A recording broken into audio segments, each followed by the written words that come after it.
The following program contains the opinions of the host, guests, and call-in participants. These do not necessarily represent the views of this show's distributors or sponsors. This program may contain obscene, profane, or otherwise objectionable language. Viewer discretion is advised.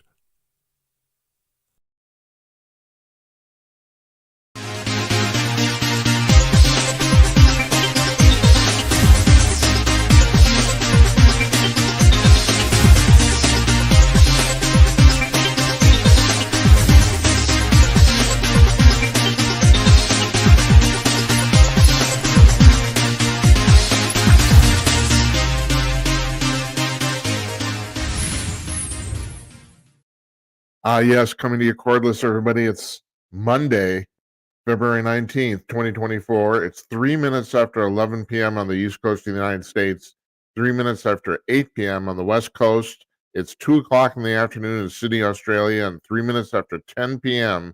here in Minneapolis, Northeast Minneapolis Central Time. I'm Jim Peters. Welcome to another edition of Jim Peters at Night, episode number 85.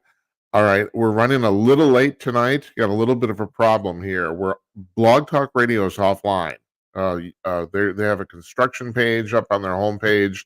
We are not broadcasting on there tonight. So, and that's the reason we're running a couple minutes late here. So sorry about that. And also, Larry Newman and I were yakking, and I'm not apologizing for that because I love talking to him. His beautiful Missouri ass. Okay, so what do we got tonight? So Larry Newman joining us, bail bondsman. And matter of fact, I got to ask him about this. Is he the former president of the Missouri Bail Bondsman Association? He's joining us from Joplin, Missouri tonight. A longtime guest here. He's normally on our month in review panel, which is going to be next Monday, but he can't make it. So I said, come on a week early. So that's tonight. Tomorrow night, Davis Hunt is a publisher and editor of The Pamphleteer out of Nashville, Tennessee.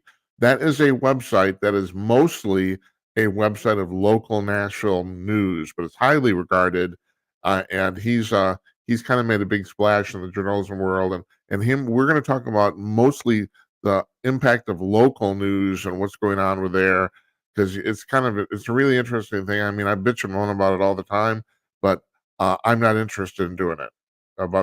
You need your local news. There's only one thing that local newspapers are good for and that's local news. And yet nobody's really paying any attention to it anymore. And you do wonder if something's wrong now with a society about the fact that no one's paying attention to what's going on in their backyard. And I have a couple examples of that we're going to talk with Davis about tomorrow. That's tomorrow. Wednesday, the dynamic duo, Jennifer Oliver O'Connell from redstate.com and asthegirlturns.com, and Jeff Meyer, the CEO and publisher of Kong News. They come on together again for the first time. No, it's not the first time. It's like the 15th time. But yeah, they come on once a month together. So Jennifer's she's written a couple really interesting pieces on redstate.com. That's a Salem media property.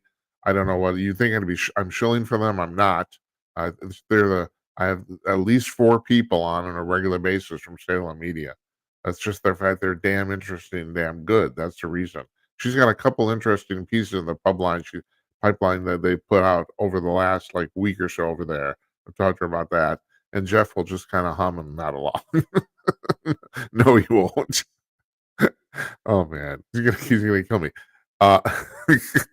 Okay. Thursday, Mark Tapscott from the Epoch Times. He's a congressional correspondent for the Epoch Times. I love this guy. He's about my age. I'm 68. I think I don't think I'm talking out of turn. I think he said he's 70, but he's been reporting on Congress. He's been up on the hill, on Capitol Hill, for every day for the last 40 years. This guy going all the way back to Reagan. Matter of fact, he worked in the Reagan White House, if I'm right. That's how he got to start. But he writes for the Epoch Times now. Guy has he's connected. He knows basically everybody in Congress on a first name basis. So I trust his analysis greatly, and you should too. I mean, it's like kind of coming from the horse's mouth. And no, it's not like fucking fascination. It's like, what the hell? I watch these shows on Sunday.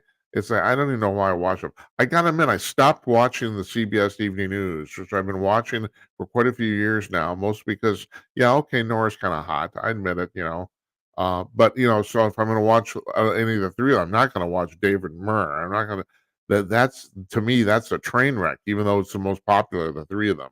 But they've made an editorial decision that they're going after the female populace, and there's a lot of gossip on that program. And Lester Holt, okay, fine, but and nobody watches these shows anyway. No, I shouldn't say that. No, they're each no, collectively they're getting about 16 million people. The three of them together, about 16 million people a night. So yeah, people still to watch them. But I kind of stopped. It's like I stopped watching Nora.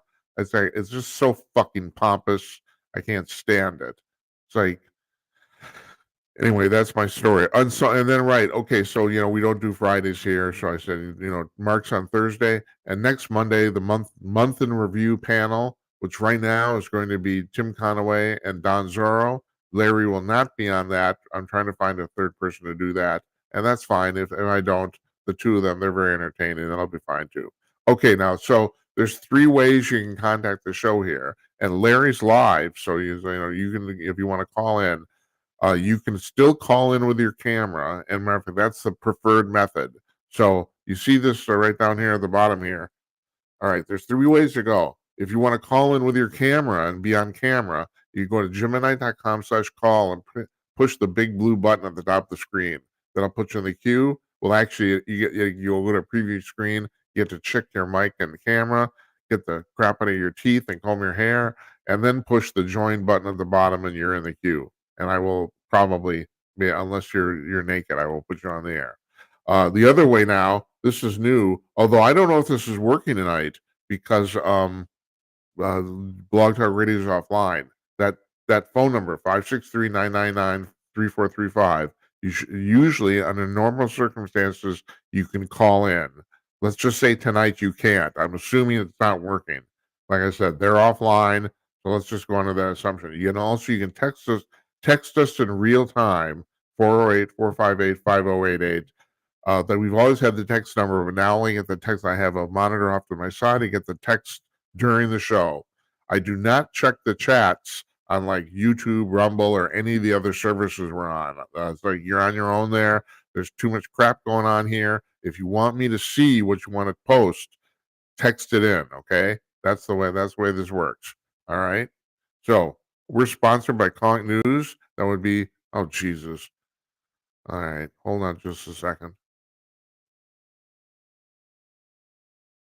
A little bit of a bug in the system here.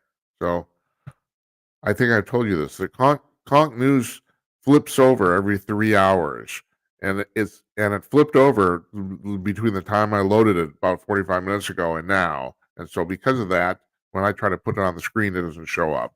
So anyway, that's your problem, Anyway, yeah, Conk News, best news aggregator on the web, period. 75 news sources. Like I said, updates every 3 hours. This is the front page of Conk in real time right now. As a matter of fact, this story in the middle here, neither one of these stories was on when I loaded it up 45 minutes ago. I was going to comment on what was there, but now they're not there. So and you can't see my cursor anyway. So anyway, yeah, you can't find a better news source, period. These are the headlines and the photos linked directly to the story. The stories are on other websites. The photos are from those articles, and the headlines are not rewritten. So that whatever the headline is on the story on the news source is what the headline is here. It's fantastic. There's no interstitial pages. You can't go wrong with this. It's at conk.com, conk.com, conk.com. So we got that. Okay. Like we're taking care of business. That's what we do here. And now, without any further ado, Larry Newman's going to show up on your screen. I'm going to play the little 12-second bumper thingy, and I'm going to push some buttons. Here we go.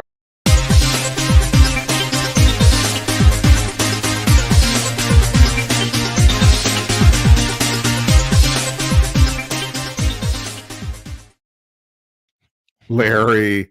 Larry, hello. Hello, Jim. How you doing? Larry Newman in Joplin, Missouri. Hey, Yes, Larry. sir. So I don't know if you heard my introduction. Are you the current or past president of the Missouri Bail Bondsman Association? I am the current president of the Missouri Alliance of Professional Bail Bond Agents. Yes. Yeah. Okay. So I was right Right. about that. Right. Yeah. I Good. also sit on the board of directors for the Professional Bondsman of the United States, which is the national bail bondsman organization. And I've been nominated for executive vice president this year. So that's why we're going to the winter conference in Las Vegas next week and for elections and business. Well, if you win, as soon as you find out if you win, you let me know. Okay. Okay. I'm All gonna right. put it. I'm gonna put it all over the place, man. And also you're a certified investigator for the Bigfoot Field Research Organization. That's Yeah, you correct. got that going on too.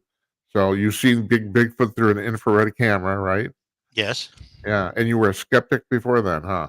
Yes, I was. Yeah, I've been in law enforcement for 20 years, and we always are skeptical until it's proven. yeah. And so speaking of law enforcement, this is why this want to run by today. First thing. So this thing that happened in New York with where Trump's been fined $355 million. Bullshit. Major, Yeah. major, and it stinks. Yes, it Um, does. bullshit. Um, there was no criminality involved. There was no victims. All the money was paid back. What he did was a common practice in any real estate or any financial transaction is you value your property at what you think the market value would be. And then the banks who you submit that to, then they go in and do their own evaluation of what you have put in there. And if they disagree, they come back and say, no, no, well, that didn't happen here. The banks did their own independent evaluation and agreed with him, made the loans based on that. He paid them back. No one lost a penny. There is no crime here. This is a twisting of some remote piece of legislation that they're trying to call a law. And so, since there's no victim, my question is who's going to get the $360 million? Well, the state is obviously. State didn't lose anything. No, I know that, but they're They going to can't get take it. your money without, I mean, I deal with this every day. Um, I am not allowed to take anybody's money other than what I have paid out on their behalf, not one penny more. So the state is basically fining him for something he did not do and taking his money. Yes, and on top of that, the judge put up this roadblock so that for him to file the appeal, he has to put all the money up ahead of time. So in other words, they're saying that if the appeal is successful, he will get the money back, supposedly, but he has to put all the money up front to file an appeal. I mean, I just don't believe this. This is like Banana Republic shit. Oh, it's worse than Banana Republic. It's they're trying to break him in any way they can financially. This thing in Georgia is falling apart right before their eyes. Um, they're trying to do everything they can to take all of his money falsely. So yes, it's the biggest pile of horse manure you ever saw. Yeah, so the the governor gets on TV today after over the weekend because all of a sudden there's people in New York State, as you might imagine, saying, "Well, I run a business here. Why should I stay? If they're gonna end up taking, this is blatantly illegal what they're doing. If the state can do this to him, they can do this to anybody." And you'd think that would be like a Republican talking point, but it was obviously ginned up enough so that she actually got on television. Matter of fact, did you see this, Lair? I'm gonna do No, this. I didn't get to see that today. Okay, I'm gonna read this. This was her statement for our, and normally if I was really slick here, I would have a video of this, but I don't. She said, quote, I think this is a really an extraordinary, unusual circumstance that the law-abiding and rule-following New Yorkers who are business people have nothing to worry about because they're very different than Donald Trump and his behavior. Well, no, they're not. No, not at all. Not at all. No. No, No. it's exactly. It's commonplace. It's a standard of practice in the financial world. It is a standard of practice. Everybody does the same thing. That's what we all do. You submit your financial statement, which values your property. And if you ask for a loan and the bank looks at it, well, we're going to go out and make sure the property is what you say it is. And that's what they do. And when they come back and they say, yes, we agree with that, loan you the money. That's what happened there. The banks all agreed that his valuations were correct. Yeah. Yeah. Not only that, the state called the banks as witnesses, and they basically ended up being hostile witnesses. The bank said, we don't have any problem with this. Everything was kosher. We made a lot of money. They literally said, the guy on the stand literally said, we'd love to do business with Mr. Trump again. It's just hilarious. Oh, yeah. It's like, Jesus. Pays back his bills. You know? Fuck. I don't believe. I mean, the fact that this is we've gotten to this point now. Okay, so now I'm kind of going ahead here, but I'm going to go ahead anyway. So the other thing that's been people have been talking about this online several different places over the last 4 or 5 days about the fact there's some people who think we might be even close to some sort of civil war here. The left has so weaponized the government. I mean, here's this thing with Trump is so completely bogus, that people are wondering, are people going to start shooting each other? And, you're a bail bondsman, man. You deal with this shit every day. What's your take on this? I don't see that what we would call a civil war, per se, in the common sense of the word. But when we look now, and I've seen the figures this last week that it is estimated that we've had over 1 million terrorists enter the southern border illegally. Yes. Where are all those people? What are they doing? What are they preparing for? So civil war would mean that you and I would go to fighting. Okay. Right. I don't think it's going to be that way. I think that the outside terrorists and the outside people that they've been bringing in are probably the ones that the Democrats are going to use in their war on the American people. We got posse comitatus. You cannot use the United States military. You cannot deploy them on American soil. Okay. So the war is not going to be between us and our military or two different factions of Americans. Our war is going to be Americans defending our homeland against these invaders that Biden opened the door for 3 years ago. All right, so let me run this by you too. I agree with you, except with possibly one exception, and that is what's going on down in Texas at the border. So now Governor Abbott has said they're going to build. He announced this over the weekend. Now they're going to actually build a state military installation in Eagle Pass, Texas. So I could, you're right. As far as the definition of a civil war, citizens shooting each other wouldn't cut it. But if you had the federal government, the federal military literally engaging the Texas National Guard, that could not be pretty. And that's almost go what back they're to what talking we about. were just talking about. The military is separate. The U.S. military is separate from the National Guard. Yes. So, are we talking about U.S. military invasion to fight Texas? that would require a declaration of war by the Congress before you could send military troops Yeah, in there.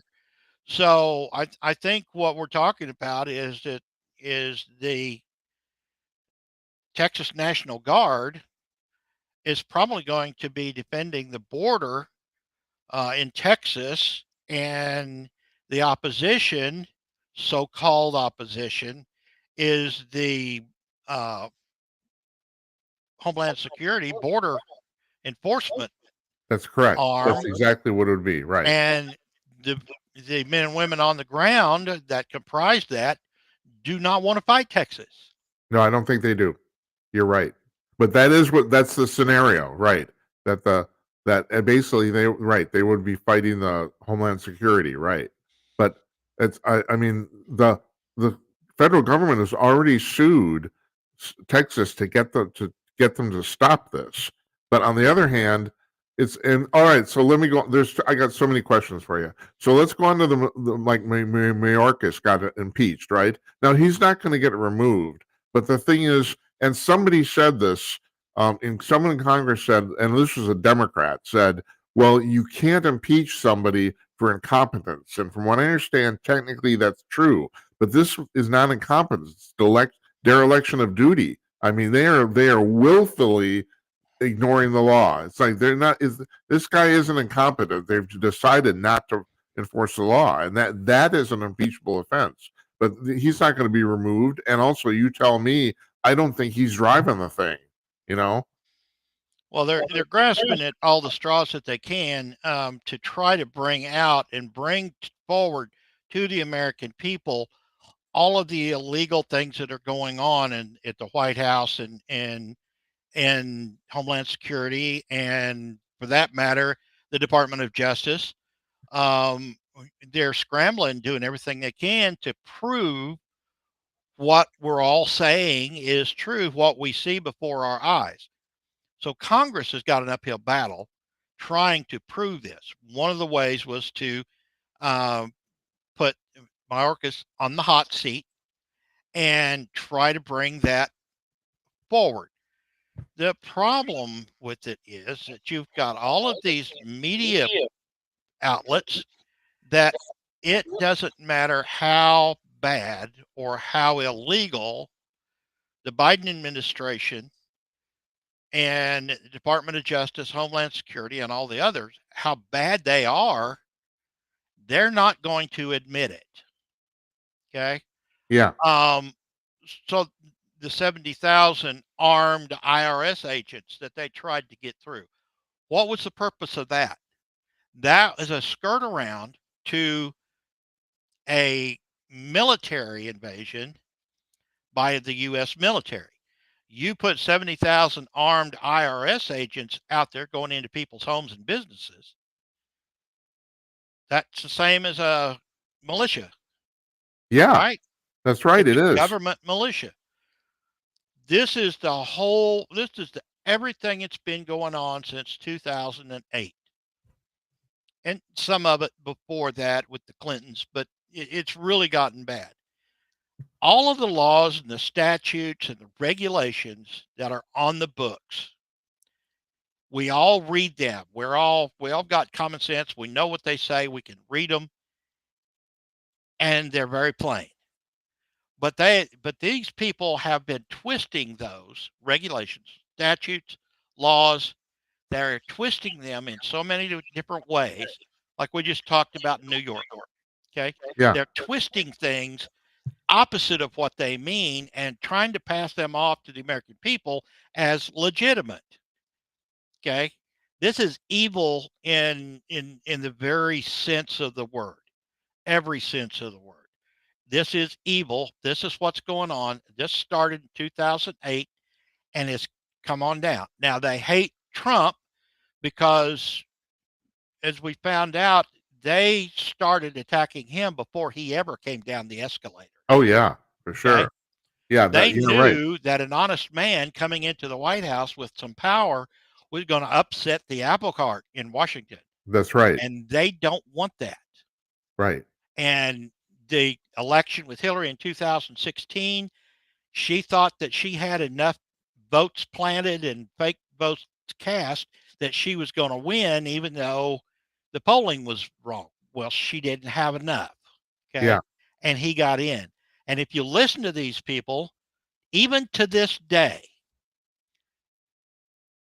they do not, in their mind, consider Donald Trump as ever being a legitimate president. That's why they went after him. He wasn't a legitimate president. He was not who they wanted to be as president. They wanted Hillary to continue Barack Obama's stuff, and they couldn't stand it. That's why they went after him for 4 years. They tried to tie his hands for 4 years with every kind of fake accusation that they could, which has all been proven to be fake now. We know it was. Right.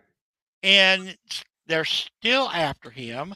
They're coming after him for every different way. They're not coming after him. They're coming after us.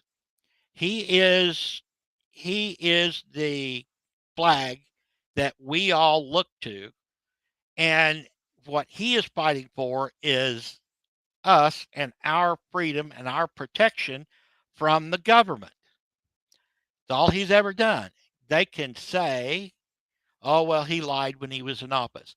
They can say that, but they cannot bring up one time where he did, in fact, lie about something.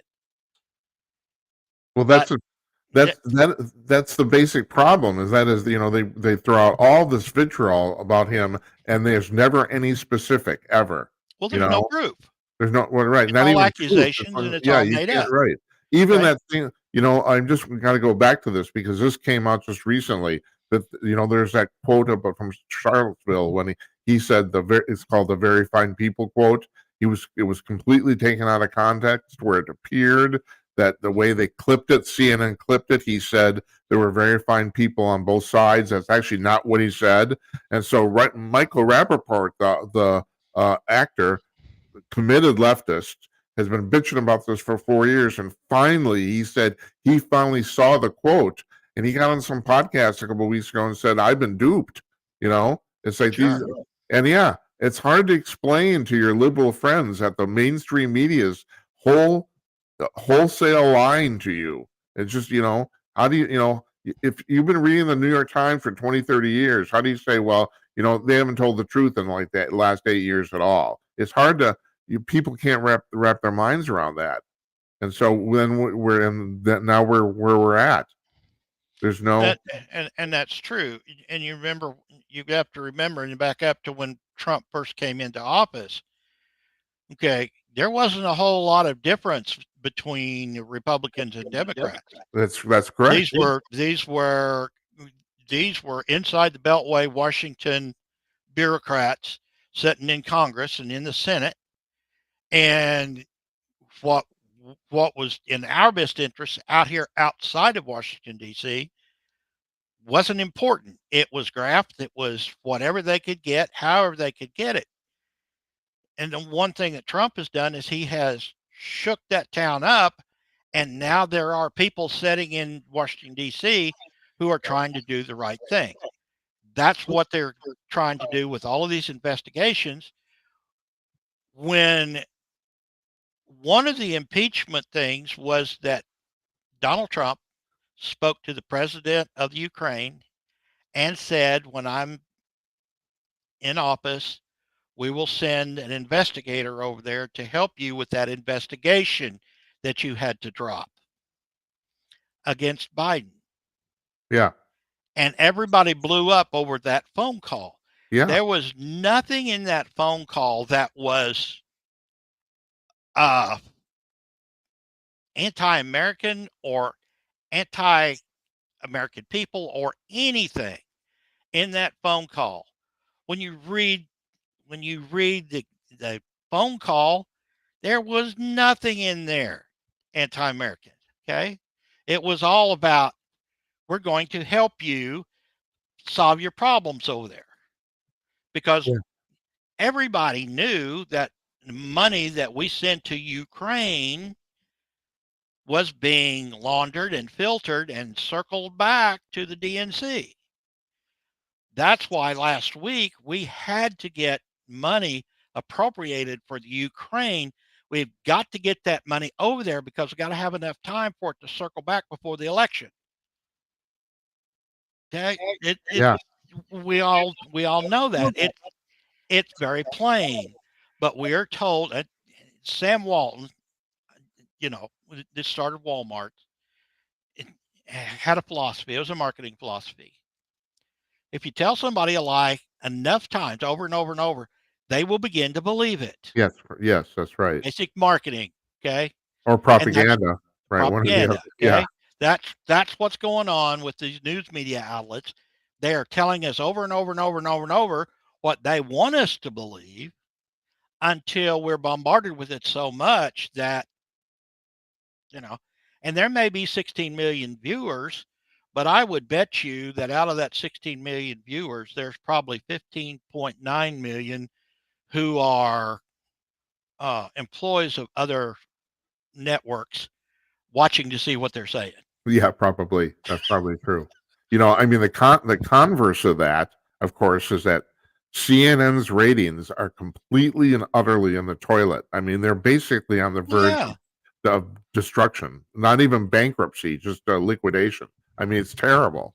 Although I just found this out recently, I just find this amazing that Wolf Blitzer gets paid $15 million a year. You've got to be fucking kidding me. Well, Jesus, no wonder you're going broke. I mean, he's like the most replaceable person on television. There's nothing going on there, and they're paying this guy $15 million a year. Yeah, $15 would be too much, but they pay Jake Tapper $8 million. Same thing. There's no demand to see these people. They're just talking heads. well, and other than their woke markets, other than their woke sponsors, all of the other sponsors and advertisers have bailed on them. Yes, that's true. And so there's no money there. So this is going to come to a sharp end here before long. Or dull, Okay. whatever. So all this stuff that's been going on, like you're saying, it's been so totally. They're basically not trying to hide it anymore. But I'm starting to think this is going to come back to bite them in the ass. At this point, it seems like about half the population has figured out the grift now, and so I mean, I know there's a certain portion of the left that's never gonna stray at all. I know that, but the average person, more and more, based partly on the television rating, the news ratings, but also just what's going on. I don't know. I just get the impression people are starting to figure this out. Do you? You get this impression? I think normal, when you say normal American, normal people, we're talking 75 to 80% of the population.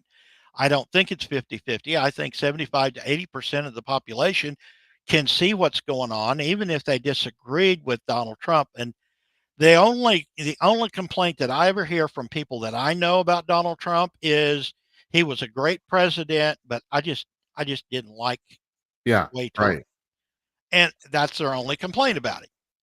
Well, he did everything that he said he would do. He told you the truth, but they still don't like him because, well, he had mean tweets, Yeah. But I think people have gotten over that, and I think we're really looking at 75-80% of the population now is looking for a leader that they can get behind, and he's it. I hope you're right.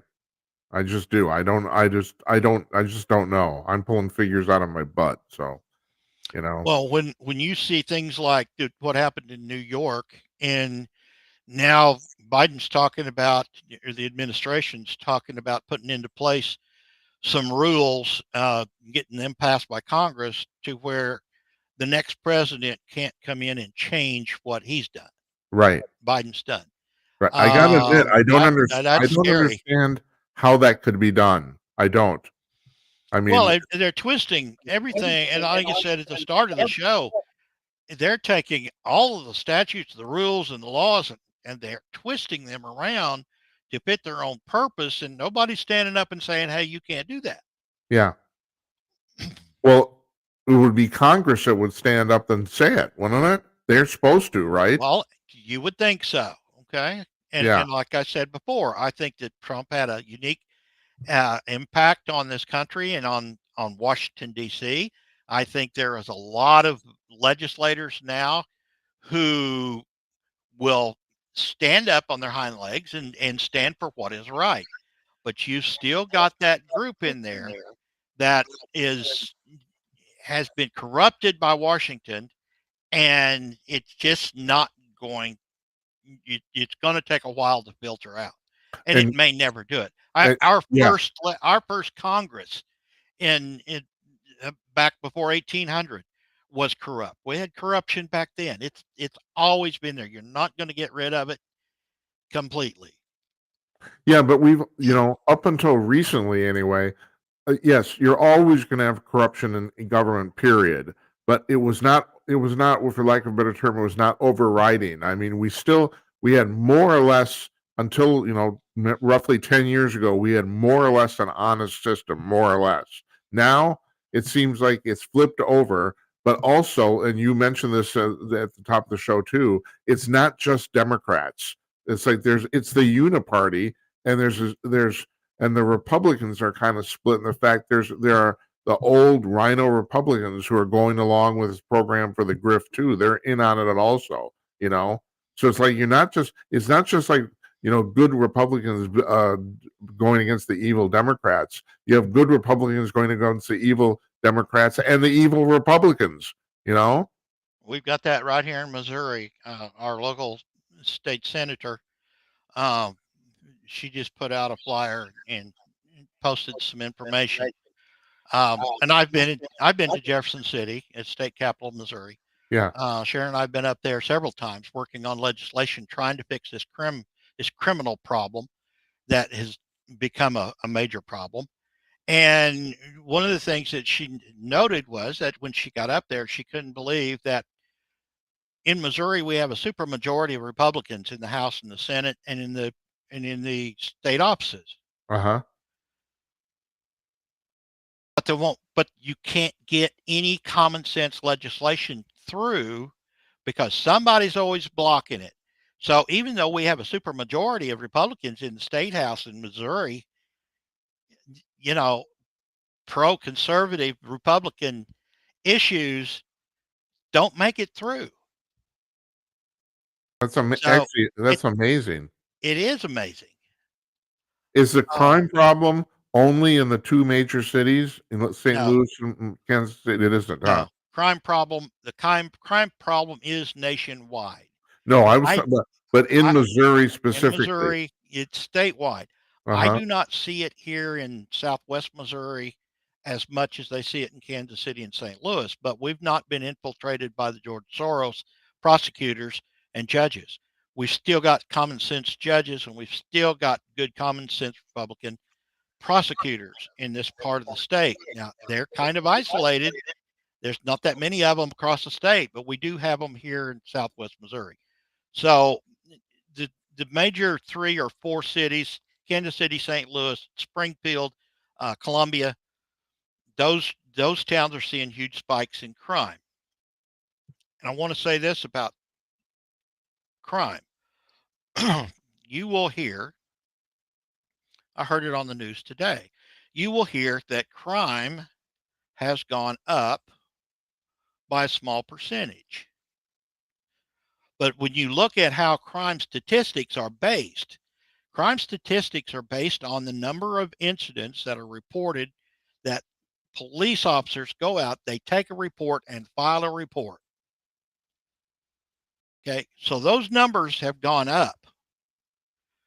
At the same time, and I'm still real good friends with a lot of police officers and sheriff's deputies, so I know this to be a fact. At the same time, there are a lot of crimes, more minor crimes, that the police officers are going out there and looking at the crime and saying, well, I'm sorry that this crime was committed against you, but the prosecutor's never going to file this, so we're not even going to make a report.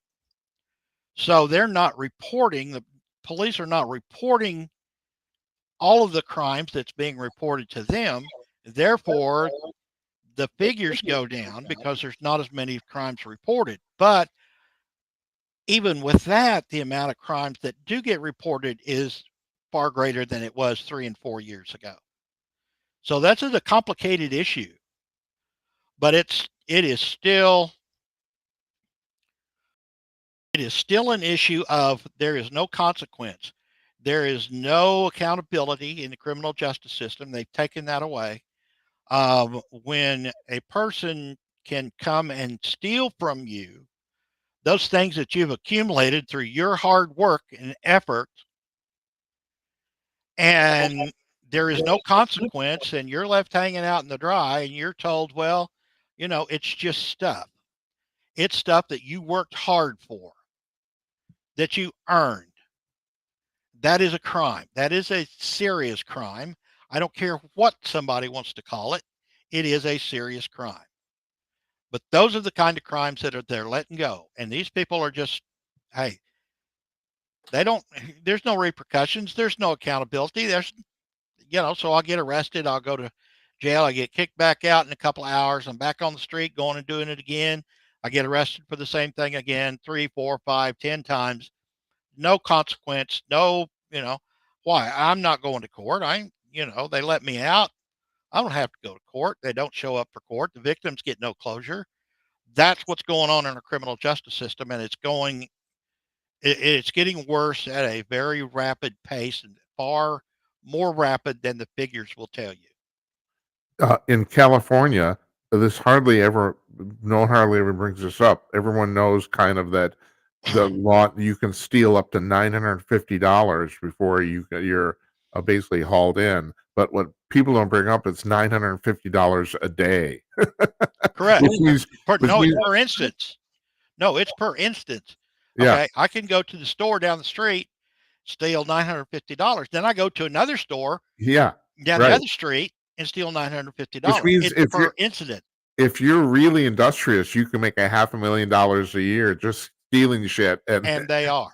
There's nothing. No one's going to do anything. That's correct, because there are people out there buying it from them, and they turn around and put it in other bodegas and other stores, and they put it out there for retail. Stuff that was stolen. That's how they got it. Yeah, and you're absolutely right. I just can't. But these people say, "Oh, it's just stuff. No one's actually getting hurt." Oh, bullshit!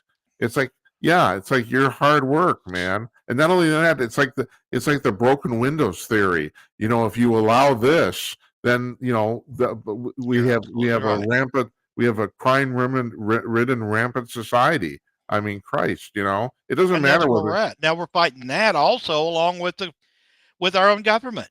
Yes. So right. The common person out here, which I said 75 to 80% of the population, okay, they're looking at this and there's no way out for them. Then they've got the IRS to deal with, and they're taxed on the money you make, the money you spend. You are taxed over and over and over and over and over, and there's no way out of that either. Yeah, and it's taxes and fees just keep going up. This has not really made the news, but in Seattle, and I guess there's like half a dozen cities in the United States that are thinking about this. They're thinking about putting a fee on tourists. So if you come to the city to visit, you have to pay $15. Well, okay, $15 is not a lot of money for most people, but it's the point of it. You shouldn't have to pay to enter a city just to enter. And they're not talking about automobiles or any of this shit. They're talking about literally just showing up. It's crazy. Well, I know personally, that for at least 30 years that most hotels had a hotel tax that they had to pay to the local jurisdiction. Yeah, right. Over and above any other tax. Right. And the hotel, where do they get that money to pay the taxes? They get it from the tourists. So the price of the room goes up. It's all about grubbing the money, and this goes down to states, to counties, to cities. Everybody is out there looking for more money to grab, and the working people pay the bill. And there's fewer working people. What are we at, 60% now of the working age people that are actually employed? Right, that's correct. Okay, that A little doesn't over count half, the right. illegal invasion people, that's come through. That's what we know about. So only 60% of our population is paying the bills that the government turns around and gives to everybody else. Yeah. I'm now I'm on Medicare and I've got a Medicare supplement. Okay, and I know what medical bills are. I've been in the insurance business for 40 years. Um, my premium for my extra Medicare supplement is $8 a month. Okay, they can't type a piece of paper for $8 a month. Yes. Okay, but they're spending a ton of money trying to get you to take that Medicare supplement for $8 a month or free, so they can pay all of your bills and pay all of the prescriptions and all of the medication and all of the doctors.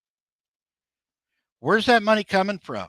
Because it's not coming out of premium. It doesn't pass the basic insurance test for Uh-huh. premium in, claims out.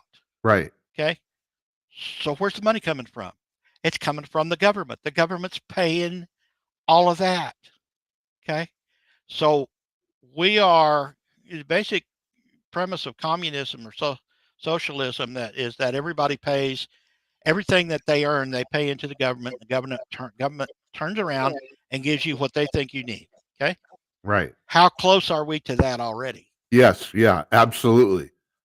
Yeah. I mean, that's a very, very good point, because yes, we are dangerously close to that at this point. I mean, it's not an endless supply of money. It's like the left No. seems to think it's an endless supply of money, and meanwhile, we are $34 trillion in debt. I think based on what you're saying, like 60, the amount of population that works, it comes out to about $260,000 per worker. And I have economists that come on the show. And I have to say, I have people who disagree with them too, but I have economists that come on the show that say that there's going to be a huge catastrophic economic event. We can't go on like this forever. We can't. That's correct. I mean, every time that you have in where you have a socialist society, communist society, um, the people that work that earn all the money that's sent to the government for the government to turn around, they're going to throw up their hands and say, wait a minute, why am I working and then giving most of it away to people that won't work? And until they finally sit down and say, oh, no more, not doing it anymore. Larry, we really have to point out here, this country was founded based on unreasonable taxation. That's the reason the original people revolted. Correct. It's like, and it's like, when does that end? I mean, we've already got it. It's nuts. The first English colony in the United States, in Virginia, was set up on the basis of communism. Everybody worked and they brought in everything that they produced to the town square, and then it was shared by everyone. Okay. That didn't last a year. No, that's right. After a year, they realized it didn't work. All of the people that were saying, well, other people are working, I don't have to. Right. And then the people that were working say, why am I working and giving it all to the people that won't work? And so they quit. That's right. So That's exactly what happened. It didn't last a year. It was over with. Right. It doesn't work. Yeah, and then they decided we're going to give everybody their own plot of land, and you take care of yourself, and that worked like gangbusters. The problem is you got a group of people at the top saying, we know what you need better than you do. Well, right. Okay, but so okay, all this bullshit about, you're talking about reinterpreting the laws that's already on the books, so that the meaning of these laws are meaningless. What's the end game here? I don't understand. There's a part of me I kind of understand. All right, so the committed leftists, they want to basically wreck society to start over. Okay, all right, fine. Do they actually think that's going to work? I mean, what I see is a bunch of people who are completely myopically, there's no wisdom or no foresight here at all. They're doing this and it's not gonna work, and any jerk could tell them it's not going to, but they don't seem to see it. Well, you and I can sit here and we can talk about the horrors of what we expect is going to happen to this country within the next 6 months before the election. The upheaval and the rioting in the streets and everything. I think you and I can sit here and we can discuss that and we can imagine how bad it will be. But I want to say this.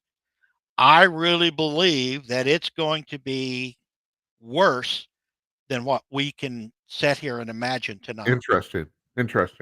I read something here that really struck me this weekend too, about somebody said it doesn't really matter who wins the election. The left is going to riot anyway. You know? Sure, Yeah. sure. Of course they're going to riot if Trump wins, but like even if Biden wins, they're going to riot because they don't like Biden either. It's Why like, do you think they're bringing all these people across the border illegally? yeah, I mean, yes, there has to be a reason specifically. Now, Obama always said that the United States was a colonizing country, and therefore we, the United States, got their wealth on the backs of slaves and other countries, which we never colonized other than America.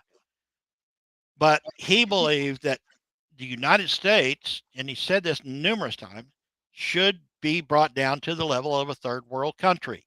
yes, So how are you going to do that? How are you going to bring it down to the level of a third world country? You're going to start out by importing 10 million illegals into the United States from third world countries. yeah. Well, Larry, And, that's the communist way. Instead of, a rising tide rises all boats, the idea is you got to bring everybody down to the base level. Then we're equal. well, and you do that, see, and you have to understand the ruling class. And remember that phrase because you will hear it every once in a while.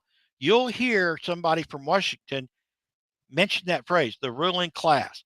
The ruling class, the feudal ruling class, those people in Washington, D.C., surrounding the Capitol, are going to be the ruling class when the rest of us are all being told where we have to go and what we have to do and what work we have to do that day. And all of the money that we used to earn is going to go to the government to keep the government and the ruling class alive. It is power. The ruling class is power over everyone else. Remember that. That's what communism, socialism, all of these other. Look at Cuba. Look at Venezuela. Look at all of these most recent countries Oh, where Venezuela's the worst. and the rulers stepped up Yeah. and everybody used to be wealthy and working and now they have fallen into very deep depression and a third world country where they were coming out of it. There's no better example than Venezuela. 30 years ago, they were the richest country in South America, and in 20 years, it turned into a shithole. I mean, Yes. now people are killing their pets for food. I mean, it's just And unbelievable. we have young people saying that that's what we want to do. Socialism, Yeah, communism, that's what will save us. Are that this is so ridiculous. It's not even funny. I know. But I have to tell you though, Larry, a uber liberal friend of mine says, no, you don't understand. It's democratic socialism. Yeah, like that's That means different. that the Democrats are in charge. That's right. Okay. That's right. That's right. And Hey, I got a story here I want to run by you because you are a police officer, and I thought you'd find this really interesting. This did not really make the news very much about the fact that I'm sorry, excuse me, I got a lot of stuff going on here. Okay, so Harvard did a very comprehensive study and came to the conclusion that there's no racial bias in police officers shooting people in the United States. That it's all bullshit. And the guy who did the study seriously like feared for his life. He said, you know, he pissed off so many people coming up to this with this conclusion. But And but any go and ahead. he should be in fear for his life because he's absolutely 100% correct. Yes, I know that. I know, and all the data, but the data's been saying that for years. I don't think you needed another study to do it, you know. But yeah, yeah. So I mean, I mean, I hate to say it. I think this is hilarity, but it's terrible at the same time. I mean, yeah, the guy's in hiding, you know, and so you know, I don't know. Yeah, that's crazy to be able to come out. Well, that tells you what kind of world we're in. You come out, you tell the truth, and all of a sudden you're target number one. Okay. Yeah, People do not like the truth. The no, they devil does don't. not like the truth. Evil does not like the truth. No, it doesn't. It doesn't. Well, that was uplifting. No, but people have to hear this stuff. It's I mean, And they do. I mean, this is basic human nature's been going on since the beginning of the world, and uh, the ridiculousness that they have gotten. It just it's their courage to stand up and shout the lies, and then attack anyone who stands up and says that's a lie. It's just amazing to me. But that's where we're at in the world yeah, right now. You yeah. know. Well, I have to say, my real problem. I expect politicians to lie, but the press, that I think it's unforgivable. I mean, it's like why the press is lying to the American public. I know why they're doing it, but still, it's not. You know, they're supposed to be the buffer in between the politicians and us, and they've decided to side with the politicians. I don't know. It's like, you know, that's my particular beef with this whole thing is that we can't get any truth from anybody. We should be at least be able to get some truth from the press, but no, we can't do that either. So No, you know, and that's the reason that they have been intent on destroying history because history will prove them to be a liar. And yeah, they do not like history. They want history rewritten. If they go back to the Declaration of Independence, they will read in the first few lines where the men that signed the Declaration of Independence were anti-slavery. All men are created equal and endowed by their creator. The Declaration of Independence was anti-slavery, pro-freedom. yeah, Now, it wasn't a big issue because the Southerners they needed the South to help build the country, so they downplayed it, but they didn't talk about it much. But it's there. Then in 1813, along about there, 1813, they outlawed the import of slaves. So then we get to 1860 and we have a civil war so that we can free the slaves. Now, this country, the basis of the United States of America, has been based on freedom for all people. It has been based on anti slavery. Okay. But after the Civil War, who were the people that fought against freeing the slaves? The Jim Crows, the KKK, that we come out with um, the lady in right about 1900 that wanted to open an abortion clinic to so she could sterilize all black women. right.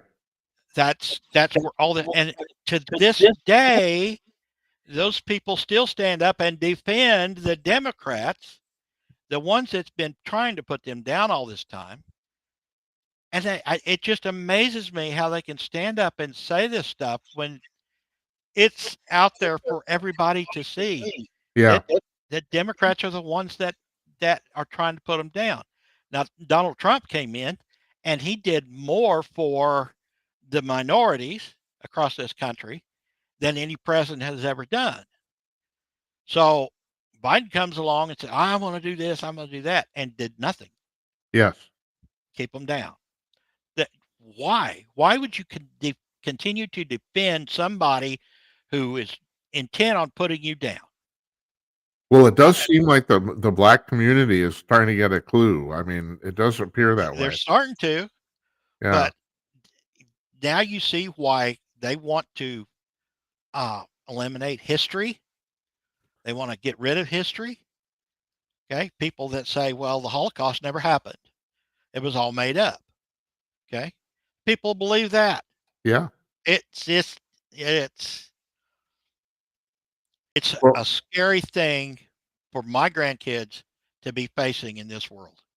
so Larry, let me run this by you. So, you're talking about the people coming over the border, all these millions of people. One of the theories is that it's they want to turn this group of millions of migrants into what is essentially indentured servitude, or like some sort of quasi slavery. They get paid, but they're never going to improve their lot of life. And because they're coming from completely, and I'll use the term Trump used it, shithole countries, and they are. They're completely, most of them are completely shithole countries. They're coming over here, so in their lives, in their mind, they're doing better. But in reality, they're really being oppressed by the system, but they don't seem to really know or care. And so in the liberals' mind, that's like that excuses the whole thing. So it's Well, almost like a new version of slavery. isn't that a really good cover story for invading terrorists coming into this country Yes. to do us harm? That's a Right. great cover story. Yes, it Okay, is. and they can sell that all day long. Right. So where Yeah. are all these 10 million people? Well, Okay, actually, I don't know if because you've they're heard this. showing up in different cities, but not to those numbers. Where are they? Where's the vast majority of them? They may be in New York, they may be in Chicago, and they may be in California, in the cities. That's all fine and dandy, but where is the majority of the numbers? We're talking over 10 million that we know about. Yeah, the border agents are actually saying, they're saying in reality it's 14 million. Right. So where are they? What are they doing? Are they gathering someplace to be given their orders? Okay. Well, And hold on. everybody's going to look at me and say, well, you're just a conspiracy nut. Well, I'm sorry, but you better be prepared for everything Yeah. Yeah. and Now, hope it never comes true. I was just talking to a friend of mine here locally in town today. I don't know about where you live, but here in Minneapolis, they can't build apartment buildings fast enough. Now, granted, they're not low income apartment buildings, most of them. Although we have quite a few laws here that, you have to put a certain number of low income units in every building, all that bullshit. But really, they cannot build apartment buildings fast enough. And my friend was asking the same thing. Where are all these people coming from? I mean, right now they put in my neighborhood, Northeast Minneapolis, they're putting up 29-story apartment buildings, and they fill before they're even done. I mean, I just don't know. It's really kind of weird. Well, I see it here in Southwest Missouri. We're a large farming uh, area, a lot of poultry plants, a lot of producing plants. Um, and we see a lot of that building these strip houses, building whole communities of houses, and they fill up as quickly as they get built, and you wonder where they're coming from. But uh, we've got major poultry production here and plants that uh, it used to be ice would come in and everybody would run for the hills, but now ice is not allowed to. And so I don't know where they're all going, but when you walk across the border and you can earn more money just walking across the border illegally than the average working person here, Yeah. that's where they're coming from. That's where the money's coming from. Uh, you make more money as an illegal than you do on welfare or any government subsidy. Yeah. And if you play the system right and the government right, and sign up for everything, the housing and food and all that other stuff, you're making $50,000, $60,000 a year off of government handouts. Right. But these illegal invaders are coming across and making more than that. Yeah. It's I don't know. It's very sad. Yeah, and you just brought up the farming thing about your community. Like, what's going on? I just find this amazing. I'm going to bring this up anyway about the fact that over in Norway, the farmers are rebelling. The Europeans are actually trying to make farming basically illegal, which is just a stupid. I mean, could you come up with a more stupid idea? They're saying that farming is screwing up the climate. Well, I'll tell you what will screw up the climate. No food. Try that. That'll screw your climate up really quick. If you go talk to a bunch of farmers, you find that that's been going on for the last 3 years coming out of Washington. I know. Right I know here. that. Yeah. They're wanting to get rid of the farming. Yeah. What sense does that make? No. Why? You tell me. I don't know. Think about it. Okay, you want to eliminate the food producing sector of your nation. You want to eliminate the energy generating section of your country, of your nation. What's your end goal? What are you trying to accomplish when you are trying to destroy energy and food in your own nation? My answer, the only thing I can come up with is societal collapse. That's it. Exactly. Yeah. And I'm hearing from the financial gurus on the tube that we're in a real critical situation here financially. We're looking at a financial collapse here before long. That's right. That's what I was talking about earlier. I know. I have people coming on here all the time saying the same thing. So when you take all these things together and you sit down and you back off and look at them in the cold light of day, this is not a pretty picture. No, it isn't at all. I know. I want to thank you for a very uplifting discussion.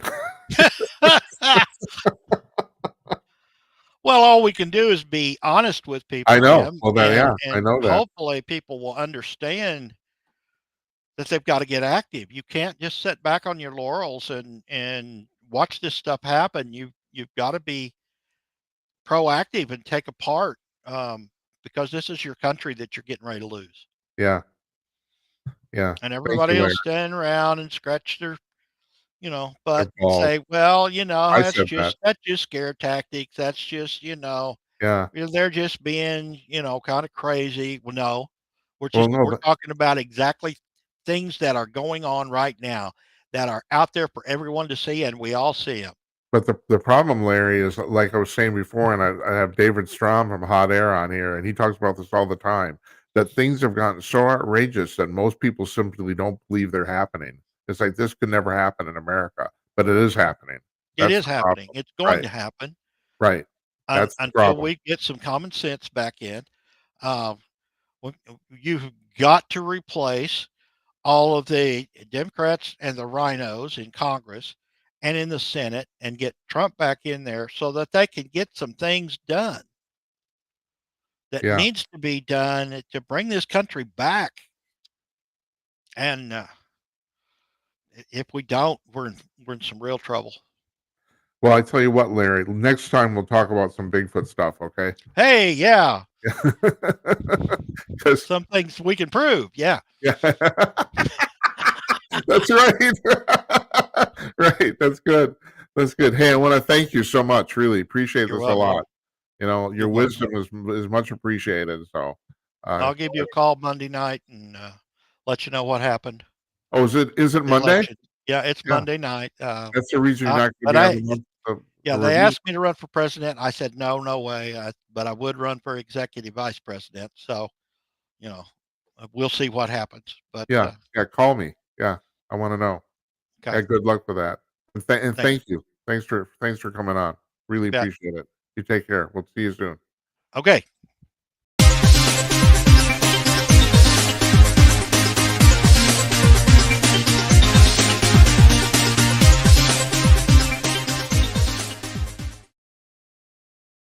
That's Larry Newman. Now, I can't remember the name of the organization. He is president of the Missouri Bail Bondsman Association. He's been a bail bondsman like 20, 30 years, and a police officer and a law enforcement guy. So, and yeah, we were joking about it, but yeah, some of that stuff, this stuff is not for the faint of heart, folks. And David Strom is right, and that is one of the reasons this people are doing this is because they the rank and file citizen in this country literally doesn't believe it could happen. That's the thing, you know. I mean, a good example is the stuff that's happening with transgenderism in schools. If you had said 5, 6 years ago that this was going to happen, most people would say, and people still don't believe it's happening. You know, about the fact that, like in California, for example, there's a law that they can send your son or daughter to surgery without having to tell your parents. Yeah, I know. And the thing is, people are going to call me and write me and say, "No, that's not true." No, it is true. That's they have a law in California that allows them to do that. It's like, and who would ever think? I got a couple things here I want to bring up just on maybe a little more a lighter note, and that is in 1963, Paul McCartney's bass was stolen. It's very unusual. He's left-handed. He had a special left-handed bass, electric bass, not made for him, but Gibson made them for left-handed people, and it was stolen in 1963, and somebody just returned it to him. He got it back. Now, because it's his bass, here's the amazing thing. I think if I'm right, when he bought it, it cost in 1963, it cost $37, which, okay, I'm going to do just a brief calculation here. Probably be about 250 bucks now. But because it was his bass, it was estimated to be worth more than $12 million. But somebody returned it to him. So not everybody's evil, man. That's pretty cool. Um, And the other thing is, and along with music too, and I know about this place because I work there. Sunset Sound Recorders, which is a recording studio in Los Angeles. That's there's been a million famous albums recorded at this place, and I worked there for a while. Uh, that the it's basically they're considering shutting down because the homeless situation in Los Angeles is so bad in their neighborhood that people literally can't enter the studio to record. And apparently Elton John really bitched and moaned about this just recently, about the fact that they were literally stepping over homeless people to move equipment into the studio. And there, yeah, so that's pretty, isn't it? That's going on. I mean, this place has been running for what, 60 years, 70, at least the early 1960s.